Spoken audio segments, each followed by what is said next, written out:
Praise lord. దేవుని నామానికి మహిమ కలుగును గాక. ఈ సాయంకాల సమయంలో ప్రతిరోజు కూడా మీతో నేను ఈ ఫేస్బుక్, యూట్యూబ్ల ద్వారా వాక్యాన్ని పంచుకోవడం అది మీకు ఆశీర్వాదకరం.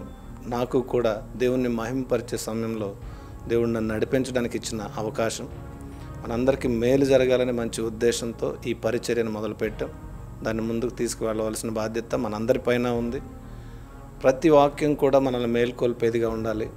ఈ విజయవాడ పట్టణంలో ఉన్న ప్రాంతంలో ఈ జేసీఎఫ్సి మినిస్ట్రీస్ ద్వారా అనేకమైన పనులు, అనేకమైన సంక్షేమ కార్యక్రమాలు, దేవునికి ఇష్టమైన పని చేస్తూ ముందుకు వెళుతూ ఉన్నాం. దేవుని పనిలో మీరు అందరు సహకారంగా ఉన్నారు. ఈ జేసీఎఫ్సి మినిస్ట్రీస్ ఈ వాక్య పరిచర్యను మీరు అందరూ ఆశీర్వదించండి. యూట్యూబ్, ఫేస్బుక్లో వచ్చే ఈ పరిచర్య మీకు మాకు ఆరోగ్యదాయకంగా ఉండాలి. దేవునికి మహిమ కలుగును గాక. ఈ రోజున దేవుని వాక్యం అనేక సార్లు మనం మాట్లాడుకుంటూ ఉన్నాం. అనేక ప్రాంతాల్లో మనం వెళుతూ అనేక చోట్ల దేవుణ్ణి ప్రకటిస్తూ ఉన్నాం. కానీ ఆ ప్రకటించినప్పుడు మాత్రమే దేవుని వాక్యం మనము వింటూ ఉన్నాం, దాన్ని గ్రహించలేకపోతూ ఉన్నాం. అనేక చోట్ల, అనేక ప్రాంతాల్లో దేవుని యొక్క సేవకులు, దేవుణ్ణి ప్రేమించే విశ్వాసులు వివక్షతకు గురవుతూ ఉన్నారు. అది ఎందుకో అర్థం కాని ఈ పరిస్థితులను ఈ క్రైస్తవ సమాజం ఎదుర్కొంటూ ఉంది. కానీ అనేక మంది అనుకునే విషయాలు ఏంటంటే, ఈ లోకంలో ధనవంతులు ఎవరు? నిజంగా డబ్బున్న వాళ్ళు ధనవంతుల, బిల్డింగ్స్ ఉన్న వాళ్ళు ధనవంతుల, కార్లు ఉన్న వాళ్ళు ధనవంతుల, ఆస్తిని కలిగి ఉన్న వాళ్ళ ధనవంతుల?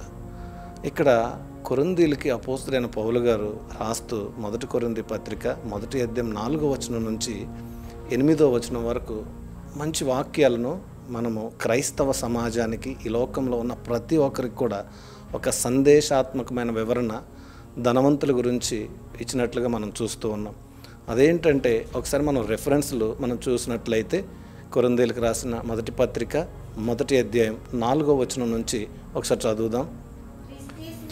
క్రీస్తు యేసునందు మీకు అనుగ్రహింపబడిన దేవుని కృపను చూచి మీ విషయమై నా దేవునికి ఎల్లప్పుడూ కృతజ్ఞతాస్తుతులు చెల్లిస్తూ ఉన్నాను. క్రీస్తును గూర్చిన సాక్ష్యము మీలో స్థిరపరచబడినందున ఆయన యందు మీరు ప్రతి విషయంలోనూ, అనగా సమస్త ఉపదేశంలోనూ సమస్త జ్ఞానంలోనూ ఐశ్వర్యవంతులైన చాలు. ఇది దేవుని వాక్యం స్పష్టంగా తెలియపరచబడుతుంది. సమస్త విషయాల్లోనే, అంటే సమస్తమైన జ్ఞానము, ఈ లోకంలో జ్ఞానం ఉంది, అది దేవునిచ్చిన జ్ఞానమే అని ఎవరైతే గుర్తుపట్టారో, దేవుని నమ్ముకున్న బిడ్డలకు మాత్రమే దైవ జ్ఞాన బలములు కలిగి ఉంటాయని, అదే ఈ లోకంలో ఉన్న గొప్ప ఐశ్వర్యవంతులకు దేవుడు ఐశ్వర్యవంతులుగా చేసిన జ్ఞానమని ఎరిగి దేవుని ఎదుట ప్రత్యక్షంగా ఆయన సాక్షులుగా నిలబడాలి.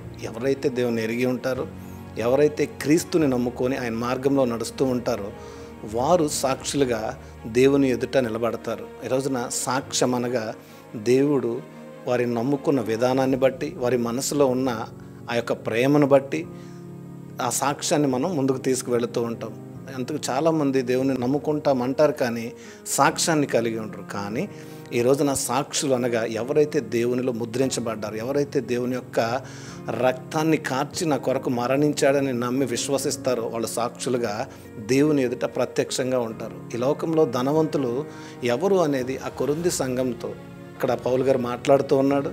ఆ కొరింథీ సంఘంతో ధనవంతులు ఈ లోకంలో లేరు. ఎవరైతే దేవుని కలిగి ఉన్నారో వారు మాత్రమే ధనవంతులు, వారు మాత్రమే ఐశ్వర్యాన్ని కలిగి ఉన్నవారు. ఎందుకంటే ఈ భూలోక ధనము ఎప్పుడూ శాశ్వతం కాదు అని, ఈ భూలోకంలో ఉన్న ధనం అంతా కూడా మట్టిలో కలిసిపోయిద్ది. కానీ పరలోకంలో ఉన్న ధనము శాశ్వతమని, అక్కడ ఐశ్వర్యవంతులుగా చేయడానికి దేవుడు మనల్ని సృజించి ఆయన మహిమార్థమై మనల్ని బ్రతికించాడని ఎరిగి దేవుడు మనల్ని ప్రేమించి మన కొరకు రక్తాన్ని కార్చి ఆయన విలువైన జీవితాన్ని మనకిచ్చాడు. ఈ లోకంలో ఐశ్వర్యం అంటూ ఏమీ లేదు, ఈ లోకంలో ఉన్నదంతా మట్టేనని ఎరిగి ఎవరైతే ఆయన మనసులో నమ్ముకొని సాక్షులుగా నిలబడతారో వారు నిజమైన ఐశ్వర్యవంతుడైన యేసయ్యను నమ్ముకొని పరలోక రాజ్య వారసత్వాన్ని పొందేవాళ్ళుగా ఉంటారు. ఇంకా మనం చూస్తే ఇక్కడ అంటాడు, మీలో సాక్ష్యం స్థిరపరచబడినందున. దేవుని నమ్ముకున్నప్పుడు ఆయన మాటలు నీలో స్థిరపరచబడాలి. ఆయన సాక్ష్యము నీలో స్థిరపరచబడాలి. ఆయన నీ కొరకు తిరిగి లేచాడనే ఆ మాట నీలో స్థిరపరచబడాలి. నీ కొరకు రక్తాన్ని కార్చాడు, నా బిడ్డల కొరకు రక్తాన్ని కార్చాడు, నా కుటుంబం కొరకు రక్తాన్ని కార్చాడు, నా కొరకు రక్తాన్ని కార్చి ఆయన నన్ను సిలువలో మరుగు చేసి ఆయన ప్రత్యక్షంగా నా కొరకు బాధలను అనుభవించాడని ఎప్పుడైతే ఈ మనుష్యుడు తెలుసుకొని దేవుణ్ణి వెంబడించడం మొదలు పెడతాడో ఆ రోజు ఆ సాక్ష్యం ద్వారా బహిర్గతంగా అనేక మంది ప్రజలకు ఈ వాక్యాన్ని తెలియపరిచేవాడిగా ఉంటాడు. ఆమేన్. దేవునికి మహిమకరమైన జీవితం నీలో స్థిరపరచబడాలి. ఇంకా ఒక మాట చూస్తే ఆయన యందు మీరు ప్రతి విషయంలోనూ అనగా సమస్త ఉపదేశంలోనూ, ఉపదేశం అనగా ఆయన చెప్పే ప్రతి విషయాన్ని నువ్వు ఎప్పుడైతే ఆలకిస్తావో, ఆయన చెప్పే ప్రతి విషయాన్ని నువ్వు ఎప్పుడైతే విని దాని ప్రకారం నడుస్తావో ఆయన ఉపదేశంలో ఆలకించేవాడినంట దేవుడు ఐశ్వర్యవంతుడిగా మార్చుతాడు. ఆమేన్. ఐశ్వర్యవంతులు అనగా దేవుని నమ్ముకున్న వాళ్ళు, ఐశ్వర్యవంతులు అనగా ఈ లోక ధనాన్ని నమ్మక పరలోక రాజ్యంలో నివసించి బంగారు వీధులలో నడిపించగలిగే దేవుని దగ్గర ఉండడమే అనేది ఐశ్వర్యవంతుడిగా ఇక్కడ అపోస్తలుడైన పౌలు గారు కొరింథీ సంఘంతో మాట్లాడుతూ ఉన్నారు. ఎస్, ఇది నిజంగా దేవుని యొక్క మహోన్నతమైన ప్రేమను పట్టి చాటిన వాక్యమే. ఎన్నో శ్రమల మధ్యలో ఈ వాక్యం ప్రకటించబడింది, ఎన్నో కష్టాల మధ్యలో ఈ వాక్యం ప్రకటించబడింది.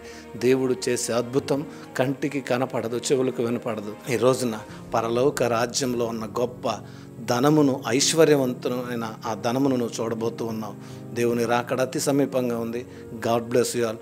మీరందరూ ఆశీర్వదించబడను గాక. ఆమేన్. పరిశుద్ధుడ సర్వోన్నతుడు అయిన తండ్రి, ఇంతసేపు ఈ మాటలు నీ యొక్క నాయన వాక్యం నుంచి నీవు మాట్లాడించిన మాటలుగా ఈ ప్రజలతో నేను మాట్లాడి ఉన్నాను తండ్రి. ఇదిగో నిజంగా ఈ లోక ఐశ్వర్యం కంటే కూడా పరలోకంలో ఉన్న ఐశ్వర్యం గొప్పదని నువ్వు నాతో మాట్లాడావు, వీరితో మాట్లాడావు. నిజంగా నీ యొక్క నాయన ఆధీనంలో మేము ఉండినట్లు మేము వెళ్ళు ప్రతి పనిలో నువ్వు మాకు తోడుగా ఉండి మమ్మల్ని నడిపించండి. చేస్తున్న పరిచర్యను వృద్ధి చేయండి. అనేక మందికి దీవెనకరంగా మా జీవితాలని పరిచర్యను ఇక్కడ ఉన్నవారి ప్రతి ఒక్కరికి తండ్రి ఆశీర్వాదకరంగా ఉంచమని యేసుక్రీస్తు పరిశుద్ధ నామములో అడుగుతున్నాను తండ్రి. ఆమేన్. ఈ మాటలు అనేక మందికి షేర్ చేయండి, ఫాలో చేసి ఇంకా చాలామంది ఈ మాటలు వినలేని వారికి ఈ యొక్క వాక్యాన్ని ఈ ఫేస్బుక్, ఈ యొక్క ఇన్స్టాగ్రామ్, యూట్యూబ్ ద్వారా అందరికీ చేరవేసి ఎంతవరకు మనం చేయగలమో దేవుని పరిచర్యను అంతవరకు మీరు షేర్ చేయాలని ఆశపడుతూ నేను సెలవు తీసుకుంటూ ఉన్నాను. మీ అందరికీ మరి ఒకసారి నా హృదయపూర్వకమైన వందనాలు. JCFC మినిస్ట్రీస్ నున్న.